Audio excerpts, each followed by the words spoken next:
I do tomorrow. I don't like it, I don't like it, I don't like it here. You wouldn't like it, nobody likes it, nobody likes it here. Just met Joseph, the lack of experience.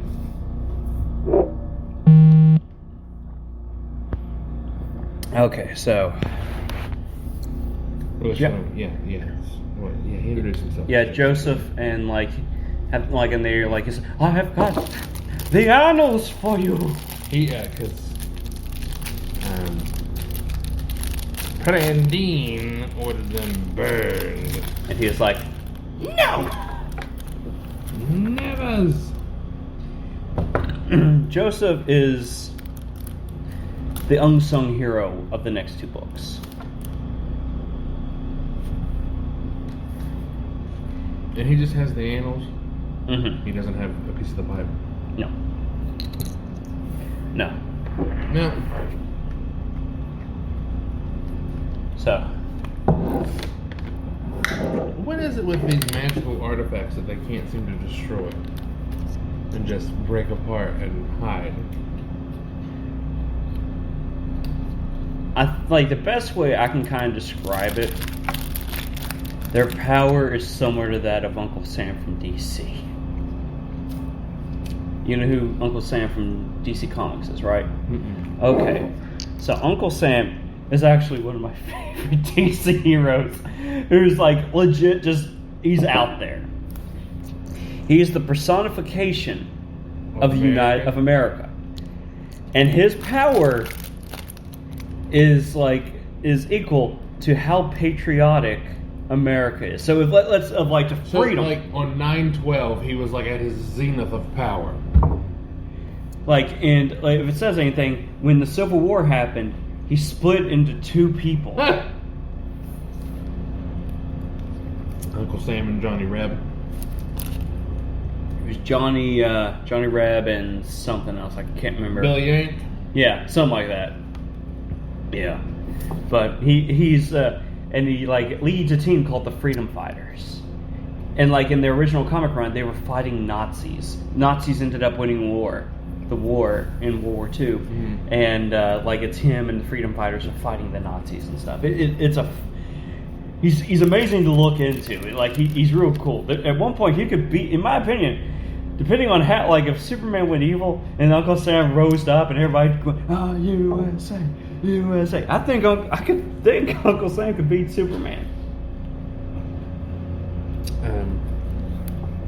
Yeah, but as much as I love Del Toro Quest, and I get the stones themselves are seemingly indestructible. If I was the Shadow Lord, and my main goal was that these stones never get found or joined in again, I would just have my Akbabas fly out to the ocean in every different direction and drop them so that they fell to the bottom of the ocean floor, never to be seen or heard from ever again. Because you'll kind of find out in the, a little bit in this series and in the next series, that the gems, you got the great talismans, and then you have every other gem that's similar to it has a similar power to it, but not as strong. So there's multiple, so let's say you got the main topaz, and if you bring multiple topazes, it has a similar effect. But still, that's what I would do. I want these never to be joined together again. Off to the bottom of the ocean you go. But the Shadow Lord strikes me as very extra. I'm not gonna throw this to the bottom of the ocean floor. I'm gonna have over-the-top ridiculous guardians. Have them, half of the guardians aren't really guardians. They're just No, they don't seem to be aware that they're guardians. they a few of them do. Yeah, Big Toad, the guardian. You got Gellick, the guardian, and Reyes. Reyes. The giant snake. Rhea. Yeah. Yeah, Rhea. Minor Ray. And then you got the big fish thing that's kind of unwilling. Doesn't remember who they are. Saldin, yeah. Yeah. But He doesn't even realize what it is. Like, I think he knew what it was, but at the same time, he's like, this is the only thing that brings me happiness right now. Yeah. You ain't taking it. He's not exactly evil. Then you got the hive. It just The wants big- something shiny. Yeah. Just one shiny thing. And then you got the big knight guy who...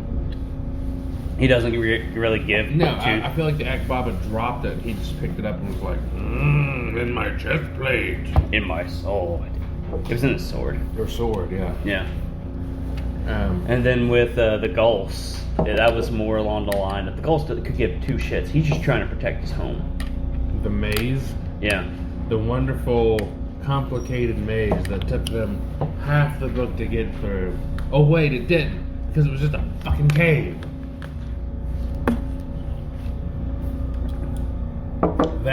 That book is my biggest gripe of the whole series.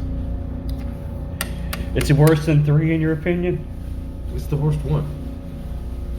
Cause three, I liked all the no rad stuff. I really did. But you felt like the ending was too. It was too quick. rushed. And it's like she could have done it a little differently, and it'd be rushed and make a little more sense. It was just very much like Jasmine sneaks up. cuts it's his throat. come on, yeah, no. That was just dumb. I'll buy it because the rest of it is like really good. Because you get Tom, yeah, I enjoyed it. And at the end, I'm like, 6. Also, like it Six answers foot? it. Yeah, It does 6. answer some questions about where the food comes from and all Yeah, that. it answers a mystery. The 6th book, I didn't like it at all. I didn't like the pirates. I didn't like the little monkey guy. I didn't like the riverboat. polypan. I didn't like the slug thingy The Gulls. in the maze, quote unquote. I don't like any of it. But it's the Star Trek 3 of these books. Because it's sandwiched in between 5 and 7. 5's the best one. 7 is up there. And so, I don't know. I feel like even if you take it apart and set it aside and you're not sandwiched between 2 great books, it still sucks. I enjoyed it. And it's like, I feel like 5 almost, the whole thing took place in Drake Mountain. The whole thing. And it was great. I loved it. And he had Gellick, and he was awesome. And then I felt like she was like, I can't just have them just sit in one place. We got to get them moving. I've got to move. And then I think she was like, oh, that was a mistake. So in 7, we're going to go to tour in the Valley of the Lost. That's it. Nowhere else. And we're going to spend half the book in the Valley of the Lost. And it was so good. It was, but it's like the maze of the beast. I'm sitting there thinking like they have to go into this maze and find their way to the center to find the gem, which is guarded by some big giant slug monster. They didn't fucking have it at all. I can't wait to bring you the Book of Monsters. They literally fell into it. They were in a cave, and there was a hole, and they're like, Well, the pirate "What?" fell into it. It's like, we got to go in there. That's where the thing is. They jumped in there.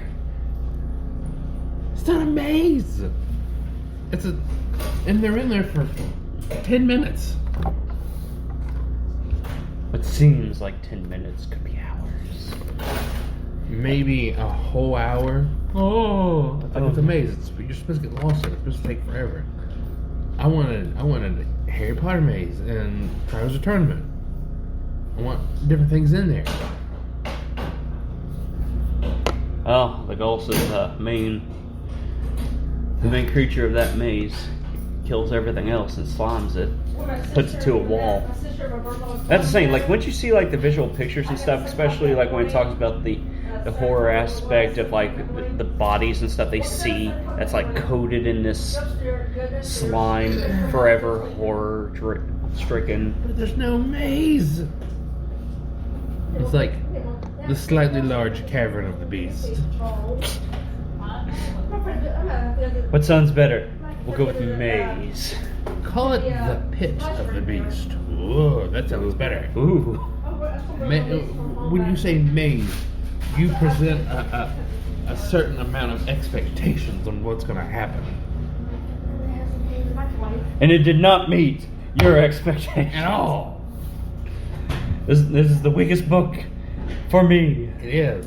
I thought it was 3. It is not. So besides 5, what'd you think of the very last book?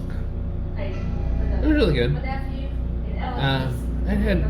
It felt a little short. I don't know if it actually is shorter.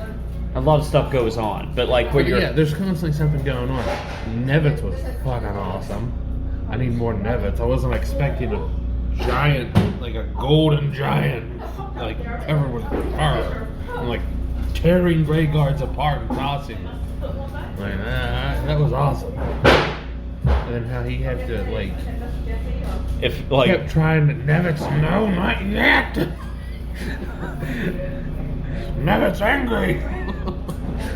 and that's the thing, and like the thing is like if like Stephen as I don't know if Stephen's I can't remember if Stephen said it in the 8th book. It said like it's Nevitz like if one fights we both fight or we don't fight at all. Yeah. And it's because Nevitz shows up periodically, like maybe like 3 times altogether I think in the series. But when he shows, it is amazing. Because there's a point where they're dealing with, once in the in book 3, it's like when there's huge Nevitz scenes because Nevitz is MVP in the last book, in the very last book, fighting like the main guardian for like one of the sisters. One of the sisters. Okay, so the final plan in the main plot of the 3rd series is they're trying to defeat the sisters, and there's 4 sisters. The sister at the north, south, east, and west, and they are at the most like points of like Del Toro. They're gonna destroy Del Toro. Well, the thing Because if I can rule it, then no one will. well, it's actually a play on something that happened to the Shadow Lord when he was younger. Does the Shadow Lord get killed? Like, do they kill him? They don't really kill him. It's more they legit banish him and like kind of to the point that they weaken him to the point like he's worthless, that he can't do anything. He's kind of stuck like in the Shadowlands to the point he can't do anything. So they never restore the Shadowlands to... No, the parent, like you'll come to know that the land of Perrin ended up like there was an earthquake and it sunk into an ocean underneath Del Toro. So the whole point in like the 2nd series is going underground to through the Great Sea underneath and like restoring the pipe, because like you learn a little bit, like you're about to learn about it. Some Shadowlands lore. Yeah. Yeah, especially because actually since Joseph shows up, you're very close to actually learning about the Perrin pipe and stuff. So it is. The 2nd series is in probably the weakest, but the 3rd book is pretty good. But also, you only get like 3 books to really flesh out a story. They're longer though. I've noticed. Yeah, so time to go back. Well, that's it, everybody.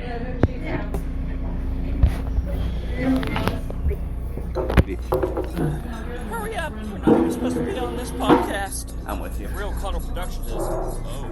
Hello. Mr. C, we don't have time for this! The Real Cuddle Productions deals with streaming and podcasts, sort of thing.